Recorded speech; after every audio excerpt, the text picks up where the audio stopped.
Em nome do Pai, do Filho e do Espírito Santo. Amém. Amados irmãos e irmãs, é com muita alegria que estamos aqui para juntos estudar e meditar o Evangelho que a nossa igreja nos apresenta para esta quinta-feira, que é dia da memória dos santos Timóteo e Tito. O Evangelho de hoje se encontra lá em Lucas, capítulo 10, versículo de 1 a 9, que diz assim: Naquele tempo, o Senhor escolheu outros 72 discípulos e os enviou 2 a 2, na sua frente, a toda cidade e lugar aonde ele próprio devia ir. E dizia-lhes: A messe é grande, mas os trabalhadores são poucos. Por isso, pedi ao dono da messe que mande trabalhadores para a colheita. Eis que vos envio como cordeiros para o meio de lobos. Não leveis bolsa, nem sacola, nem sandálias, e não cumprimenteis ninguém pelo caminho. Em qualquer casa em que entrardes, dizei primeiro: a paz esteja nessa casa. Se ali morar um amigo da paz, a vossa paz repousará sobre ele. Se não, ela voltará para vós. Permanecei naquela mesma casa, comei e bebei do que tiverem, porque o trabalhador merece o seu salário.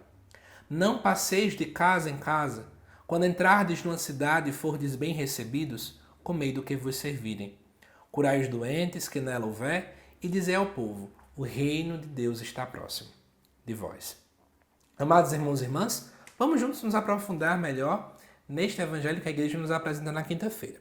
Primeira coisa interessante é vermos que no versículo 1, Jesus envia 2 a 2. Nós vemos aqui já uma dimensão comunitária, uma dimensão eclesial. A missão não deve ser feita sozinha. Eu não sei se você conhece gente assim, mas eu conheço gente que fala a seguinte expressão: eu não preciso de ninguém. Eu não preciso de ninguém para ser feliz. Eu vivi só e quero morrer só e não sei o que e por aí vai. Para o céu eu vou sozinho, não preciso de ninguém para me levar para o céu e por aí vai. Quem fala isso é tudo menos católico, é tudo menos cristão. Porque a dinâmica do Cristo, ele sempre nos mostrou de modo muito claro que por mais que Deus de fato pudesse ter querido que a gente pudesse ir para o céu sozinho, mas ele quis que nós precisássemos uns dos outros. Isso quem fala não sou eu, é o próprio catecismo da Igreja Católica. A interdependência das coisas criadas, segundo o catecismo da Igreja, ela é querida e sonhada por Deus. Então Deus de fato deseja, amados irmãos e irmãs, que eu precise de alguém para me ajudar para alguma coisa. Ele quer que eu precise da natureza, ele quer que eu precise dos animais. Entende? Deus deseja de fato essa interdependência. Porque na verdade isso revela, né, é uma imagem concreta daquilo que já se existe na eternidade. O Pai, o Filho e o Espírito, que é uma comunhão de amor. Então de fato nós não podemos querer viver um mundo individualista, intimista e por aí vai. Mas precisamos viver em comunidade. Mas continuando ainda, aqui é interessante também que Lucas coloca ainda no versículo 1 que eles deveriam ir ao lugar onde o próprio Jesus deveria ir. Achei isso interessante, né? O discípulo vai onde o Cristo precisa ir. E Cristo precisa ir a todos os lugares, porque todo lugar alguém precisa conhecer e amar Jesus. Nós precisamos ir a todos os lugares. Mas continuando, o próprio Jesus fala, né, que a messe é grande, mas os trabalhadores são poucos. E ele nos orienta, enquanto igreja: pedir ao dono da messe que mande trabalhadores.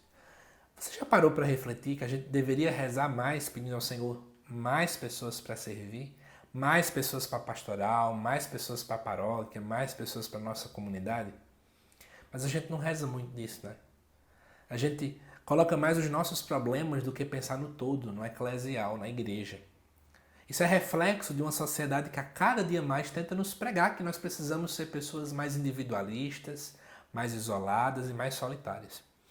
Mas continuando, aqui também é falado lá no versículo 4 que não é para levar bolsa, sacola, nem sandália, nem para cumprimentar ninguém pelo caminho. Deixa eu tentar explicar isso para você. Em primeiro lugar, não levar bolsa, sacola nem sandália reflete o desapego do discípulo.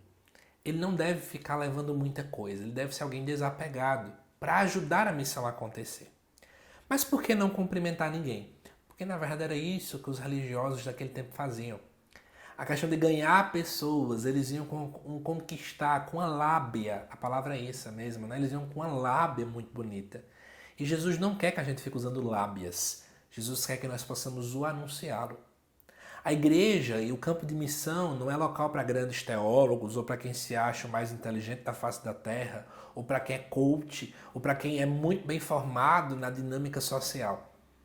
O anúncio é feito para aquele que conhece o Cristo. A única coisa necessária para anunciar Jesus é conhecê-lo. Ponto final. A igreja não exige de você um grande currículo. A igreja não exige de você que você tenha a melhor eloquência da face da terra, mas que você de fato conquiste as pessoas anunciando uma única pessoa, que é o nosso Senhor. Continuando ainda, ele vai dizer no versículo 5, né? Chegue na casa e diga, a paz esteja aqui. Aí ele vai dizer até interessante, né? Se o povo receber, beleza, se não, volta para você. Para dizer em outras palavras, o nosso serviço nunca é em vão, né? Se o outro não ganhar, mas a gente está ganhando, então não se desespere. Ele vai dizer, inclusive, né? Permanecer naquela casa, comer e beber do que tiverem. Mas não é para passar de casa em casa. Por quê? Mais uma vez, o mesmo contexto que os religiosos da época faziam. Eles ficavam conquistando o povo de casa em casa, nesse proselitismo, né? Jesus não nos quer, amados irmãos e irmãs, dessa forma, né? Jesus quer que a gente faça um trabalho mais coerente. Eu vou dar um exemplo para vocês. Tem pessoas que acham que a melhor missão é você visitar 20 mil casas num único dia, ficando, 3 minutos em cada uma. Ora bolas. Quem disse que em 3 minutos eu consigo anunciar o Cristo todo? Eu preciso ter uma evangelização personalizada, onde eu gaste tempo com alguém. É preciso passar 1 mês, 2, 3 meses, 4, 5 meses batendo na tecla. A gente não pode desistir fácil. A cada dia mais o povo está querendo com que a evangelização seja fast food, tudo muito rápido, tudo muito prático. Anunciar Cristo não é fácil. E é um processo. A conversão do outro também é um processo, né? E aí, para finalizar, o próprio Jesus diz, né? Quando vocês forem bem recebidos, curai os doentes e anunciem o reino. Eis o nosso chamado. Curar cada dia mais uma sociedade que está enferma pelo egoísmo, pelo individualismo, pelo orgulho e anunciar o reino de Deus. Você tem feito isso? Convido você a refletir melhor sobre a nossa evangelização. A minha, a sua e a de todos nós. Que Deus te abençoe, amado irmão e irmã. Te aguardo nos próximos vídeos aqui do canal. Até mais.